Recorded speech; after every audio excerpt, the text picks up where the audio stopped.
Hello everyone, this is the part 2 of small intestine. Last वाली video के अंदर हमने कवर किया था ड्यूडेनम, जो कि पहला पार्ट है स्मॉल इंटेस्टाइन का। आज हम बात करने जा रहे हैं डाइजेशन इन स्मॉल इंटेस्टाइन। ठीक है, अभी तक आपको पता है कि ड्यूडेनम जो है ये सारी इन्फॉर्मेशन आपको एकदम क्लियर होनी चाहिए, because I explain each and everything in the previous video बहुत अच्छे से। तो मैंने कहा था कि ड्यूडेनम के पास कॉमन बाइल पेनक्रियाटिक डक्ट आती है, जो कि पेनक्रियाटिक जूस और बाइल दो चीज़ें होती हैं उसके अंदर। तो आपका जो पेनक्रियाटिक जूस है और जो बाइल है वो डाइजेस्ट करेगा खाने को ड्यूडेनम के अंदर। जब खाना जाता है ड्यूडेनम के पास, यानी कि जो कि सेकंड पार्ट है स्मॉल इंटेस्टाइन का, तो वहाँ पर स्मॉल इंटेस्टाइन की खुद की सिक्रीशंस होती हैं। But if you talk about duodenum, तो ड्यूडेनम में जो डाइजेशन होती है वो पेनक्रियाटिक जूस और बाइल करता है। क्लियर है? चलो अब एंजाइम्स पढ़ेंगे, कौन कौन से एंजाइम्स होते हैं पेनक्रियाटिक जूस के अंदर, किस तरीके से बाइल का क्या काम होता है। वैसे बाइल और पेनक्रियाटिक जूस को मैं अलग से डिस्कस करूँगी कि किस तरीके से ये डक्ट्स आपस में मिलती हैं, स्फिंक्टर क्या होता है, स्फिंक्टर ऑफ ऑडी, एम्पुला, सारी चीज़ें वो बाद में देखेंगे। अभी के लिए हम एंजाइम्स की बात कर रहे हैं। स्ट्रक्चर, लिवर का स्ट्रक्चर, बाइल कैसे प्रोड्यूस होता है, बाइल की कंपोजिशन, वो हम लोग लेटर ऑन विल डिस्कस दोस। सबसे पहला एंजाइम जो कि पेनक्रियाटिक जूस के अंदर पाया जाता है, दैट्स ट्रिप्सिन। क्या बोलते हैं इसको? ट्रिप्सिन। ठीक है, जैसे स्टमक के अंदर आपके पास था पेप्सिन। ठीक है, पेप्सिन एंजाइम था जो कि डाइजेशन कर रहा था प्रोटीन्स की। सही है, अभी तक हमने दो चीज़ों की डाइजेशन कर ली है, एक स्टार्च की माउथ के अंदर जो कि अमाइलेज ने की थी, सेलेवरी अमाइलेज ने, और प्रोटीन्स की डाइजेशन हुई है पेप्टोन्स के अंदर जो कि स्टमक में पेप्सिन ने की थी। डन। अब स्मॉल इंटेस्टाइन के अंदर ड्यूडेनम की बात हो रही है।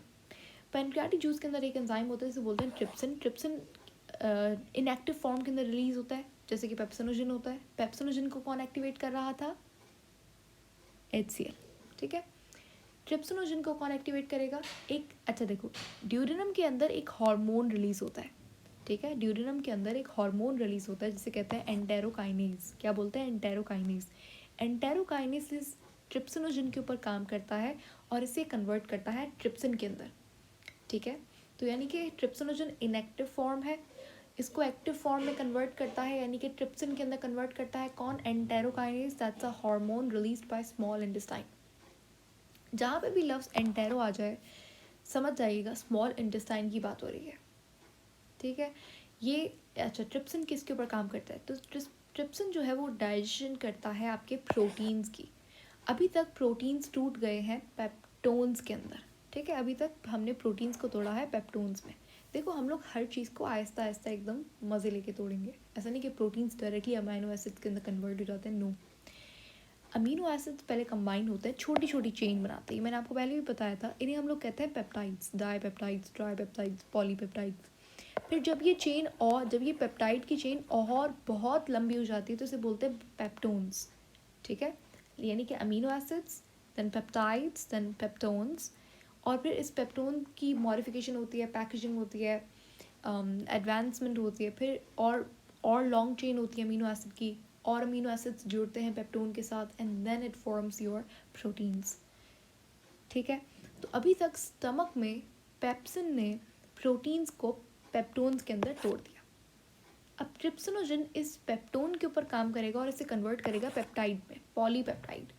ठीक है, यानी कि इस तरीके से छोटी छोटी चेन्स होंगी, शॉर्टर देन पेप्टोन्स, लेकिन पॉली यानी कि मल्टीपल पेप्टाइड्स होंगे।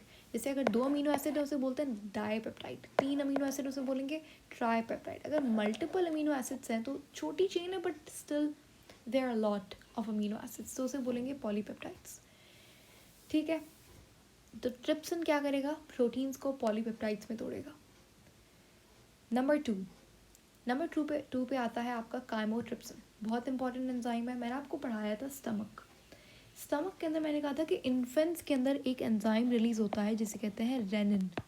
रेनिन क्या करता है? मिल्क के अंदर कैसिनोजिन, जो कि मिल्क प्रोटीन है, उसे कन्वर्ट करता है इनसॉल्यूबल प्रोटीन में, जिसे कैसीन बोलते हैं।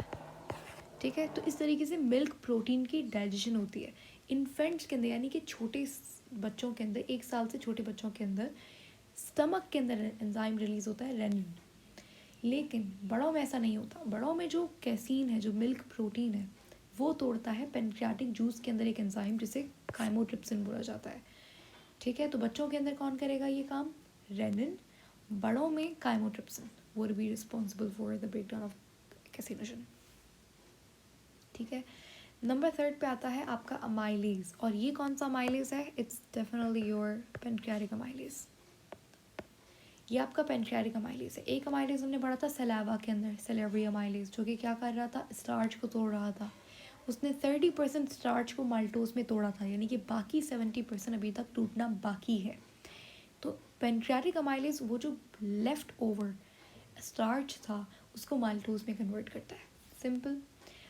4th पे आता है आपका लाइपेज। लाइपेज, ठीक है। लाइपेज क्या करता है? ये फैट्स को इमल्सिफाई करता है। फैट्स की इमल्सिफिकेशन की जो रिस्पॉन्सिबिलिटी होती है वो बाइल की भी होती है। बाइल का काम ही फैट्स की इमल्सिफिकेशन करना होता है। तो लाइपेज क्या करेगा? फैट्स को तोड़ेगा सिंपल कंपोनेंट्स के अंदर, जैसे ग्लिसरॉल एंड फैटी एसिड। ठीक है। क्योंकि हमें पता है कि लिपिड किससे बना हुआ होता है? ग्लिसरॉल, जो कि एक 3 कार्बन अल्कोहल है, और फैटी एसिड से बना हुआ होता है। ठीक है। थोड़ा सा बायोमोलिक्यूल आपका रिवाइज करवा देता है। ये ग्लिसरॉल का स्ट्रक्चर होता है, आपने पढ़ा होगा, राइट? ये एक आपका सिंपल ट्राईहाइड्रोक्सी अल्कोहल ग्लिसरॉल हो गया, और ये आपका क्या है? ये फैटी एसिड है। इन दोनों की कॉम्बिनेशन से लिपिड बनता है। ठीक है। तो अच्छा, यहाँ पर इस स्टेज के अंदर मैंने यहाँ पे लिखा, मेंशन नहीं किया, but let me just tell you कि यहाँ पे न्यूक्लिक एसिड न्यूक्लियोटाइड्स के अंदर टूटते हैं। ड्यूडेनम के अंदर ये सारी चीज़ें कहाँ पे हो रही हैं? ये ड्यूडेनम में हो रही हैं। अभी तक ड्यूडेनम पे नहीं पहुँचे हम लोग, अभी ये ड्यूडेनम के अंदर ये सारी चीज़ें हो रही हैं। ठीक है। अच्छा, अभी तक क्या चीज़ कम्प्लीटली डाइजेस्ट हो चुकी है? यहाँ पे मैंने क्वेश्चन लिखा है, digestion of dash completed in duodenum. तो यहाँ पे आंसर हो जाएगा फैट। ठीक है। क्या आंसर हो जाएगा? फैट्स। तो अभी तक फैट्स की डाइजेशन कंप्लीट हो गई है, बाकी सारी चीज़ें थोड़ी थोड़ी टूटी हैं, यानी कि न्यूक्लियोटाइड तक तो हो गया है, लेकिन अभी न्यूक्लियोटाइड से हमें जो न्यूक्लिक एसिड है वो टूटा है आपका न्यूक्लियोटाइड के अंदर, लेकिन अभी हमें न्यूक्लियोसाइड बनाना है उससे। इसी तरीके से अभी तक हमने पॉलीपेप्टोन्स में तोड़ा है, अभी हमें अमीनो एसिड निकालना है इससे। अभी माल्टोज से ग्लूकोज प्लस ग्लूकोज लेना है। तो इसी तरीके से अभी हर चीज़ पार्शियली डाइजेस्ट हुई है, जबकि फ़ैट आपका डाइजेस्ट हो जाता है ड्यूडेनम में। बहुत इंपॉर्टेंट पॉइंट है, और बहुत बड़ी पॉसिबिलिटी कि इस तरीके के क्वेश्चंस आपको देखने को मिल सकते हैं। हर पॉइंट यहाँ पर आपसे पूछ सकते हैं कि ट्रिप्सिनोजन को कौन एक्टिवेट करता है? तो एंटेरोकाइनेज करता है। ठीक है। बच्चों के अंदर मिल्क प्रोटीन कैसे टूटता है? तो definitely rennin is responsible, while in adults chymotrypsin is responsible for that. उसके बाद इमल्सिफिकेशन ऑफ फैट कौन करता है? तो bile and lipase, both of them. ठीक है। ये सारी चीज़ें, यानी कि pancreatic juice and bile acts in what part of small intestine? So that will be definitely your duodenum, not jejunum or ileum। ये सारी चीज़ें जो हैं ये duodenum में होती हैं। ठीक है। ये जो आप देख रहे हो यहाँ पे एक डायग्राम है जो कि थोड़ा सा स्केरी दिख रहा है, लेकिन बेसिकली ये आपका स्मॉल इंटेस्टाइन के अंदर वाला हिस्सा है। जैसे ये ट्यूब है, मेरी स्मॉल इंटेस्टाइन है, इसको मैंने यहाँ से काटा और मैंने देखा कि स्मॉल इंटेस्टाइन कैसी दिखती है। तो माइक्रोस्कोपिक लेवल के ऊपर स्मॉल इंटेस्टाइन के ऊपर इस तरीके से फिंगर लाइक प्रोजेक्शंस होती हैं। Of course they look like fingers, इसीलिए फिंगर लाइक प्रोजेक्शन बोला जाता है। इसको बाद में डिस्कस करेंगे, लेकिन एक्चुअली मैंने यहाँ पे ये रखा है, तो आपको डेफिनेटली मैं एक्सप्लेन करूँगी ये क्या है। तो ड्यूडेनम कंप्लीट हो गया आपका। ड्यूडेनम में फ़ैट की डाइजेशन कंप्लीट हो गई है। अभी फ़ैट को हमें हटा दो, फ़ैट को अभी छोड़ो, फ़ैट कंप्लीट हो गया। अब हमारा आता है कि बाकी सारी चीज़ें जिन्हें हमें थोड़ा सा और डाइजेस्ट करना है। जैसे माल्टोज़ को ग्लूकोज में तोड़ना है, सुक्रोज होगा तो सुक्रोज को हमें ग्लूकोज प्लस फ्रक्टोज के अंदर तोड़ना है। ठीक है। पेप्टाइड्स को हमें अमीनो एसिड्स के अंदर तोड़ना है। तो इस तरीके से तो ये सारी चीज़ें ड्यूडेनम के अंदर होती हैं। ठीक है। ड्यूडेनम के अंदर जो एंजाइम्स होंगे वो स्मॉल इंटेस्टाइन के खुद के एंजाइम्स होंगे। ड्यूडेनम के अंदर जो एंजाइम्स थे ये पेनक्रियाटिक जूस के एंजाइम थे, बाइल था। तो आते हैं आप ड्यूडेनम पे। ड्यूडेनम आपका second part of the small intestine है विच इज़ 2.4 मीटर्स लॉन्ग। इसकी लंबाई लिखी हुई है, लेंथ में ये 2.4 मीटर लंबा होता है। डेफिनेटली आपका ड्यूडेनम से बड़ा है। तो सबसे स्मॉलेस्ट पार्ट कौन सा है? ड्यूडेनम। अच्छा, सबसे लॉन्गेस्ट पार्ट कौन सा होता है? तो इलियम होता है, वेरी इंपॉर्टेंट। ठीक है, सबसे छोटा ड्यूडेनम, सबसे लंबा कौन सा होता है? इलियम। इन लेंथ की बात हो रही है। ड्यूडेनम के अंदर आपको एंजाइम्स के नाम बहुत आसान है, कुछ भी नहीं करना, माल्टोज है उसके साथ एज लगा दो, सबके साथ एज जोड़ दो, आपके एंजाइम्स बन जाएंगे। ठीक है, तो कौन कौन से एंजाइम्स पाए जाते हैं ड्यूडेनम के अंदर? देखो, माल्टोज को तोड़ने के लिए हम लोग यूज़ करते हैं माल्टेज, सुक्रेज जो कि सुक्रोज के ऊपर एक्ट करेगा, लैक्टेज जो कि लैक्टोज के ऊपर एक्ट करेगा, और पेप्टाइडेज जो कि पेप्टाइड्स पॉलीपेप्टाइड्स के ऊपर काम करेगा। अब होता क्या है कि माल्टेज काम करता है माल्टोज पे, और इसे तोड़ता है ग्लूकोज, उसे तोड़ता है किसमें? ग्लूकोज प्लस ग्लूकोज में। हमें पता है माल्टोज ग्लूकोज प्लस ग्लूकोज से बना हुआ होता है। इसी तरीके से सुक्रेज सुक्रोज पे एक्ट करेगा और इसे ब्रेक डाउन कर देगा ग्लूकोज प्लस फ्रक्टोज में। लैक्टेज लैक्टोज के ऊपर एक्ट करेगा और ग्लूकोज प्लस गैलेक्टोज में तोड़ेगा। पेप्टाइडेज से हमें क्या मिलेगा? अमीनो एसिड्स मिलेंगे। सही है, तो अभी ये हमारी फुल कंप्लीट डाइजेशन हो चुकी है। प्रोटीन्स हमारे डाइजेस्ट हो गए, कार्ब्स हमारे डाइजेस्ट हो गए, लिपिड्स हमारे डाइजेस्ट हो गए। लिपिड तो हमारा पहले ही हो गया था ड्यूडेनम के अंदर। तो आपका ऑलमोस्ट डाइजेशन हो चुकी है। न्यूक्लिक एसिड भी आपके डाइजेस्ट हो जाता है। ठीक है, पेप्टाइडेज एक एंजाइम होता है जो कि न्यूक्लियोटाइड्स को न्यूक्लियोसाइड्स में तोड़ता है। अब न्यूक्लियोटाइड्स क्या होते हैं, न्यूक्लियोसाइड्स क्या होते हैं? देखो, न्यूक्लियोटाइड के अंदर क्या होता है, जैसे डीएनए है आपका, वो क्या है? न्यूक्लिक एसिड है, पॉलीमर है, उसका मोनोमर क्या होगा? न्यूक्लियोटाइड होगा। तो न्यूक्लियोटाइड की कंपोजिशन की बात करें तो बीच में होती है राइबोज शुगर, उसके साथ यहाँ पे लगा हुआ होता है नाइट्रोजनस बेस। आपने पढ़ा होगा प्यूरिन, पिरिमिडीन, थोड़ा थोड़ा याद आ रहा है बायोमोलिक्यूल्स में, एडेनिन, ग्वानिन, थाइमीन, विरेसिल वगैरह। तो ये नाइट्रोजनस बेसेस होती हैं। ठीक है, बायोमोलिक्यूल में आप इसे डिटेल में पढ़ोगे। और इस तरफ होता है फॉस्फेट ग्रुप।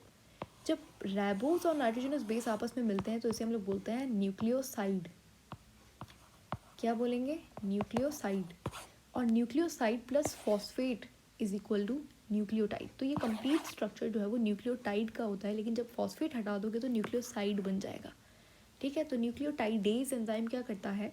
फॉस्फेट ग्रुप हटा देता है, तो न्यूक्लियोटाइड कन्वर्ट हो जाते हैं न्यूक्लियोसाइड्स में। क्लियर हुआ?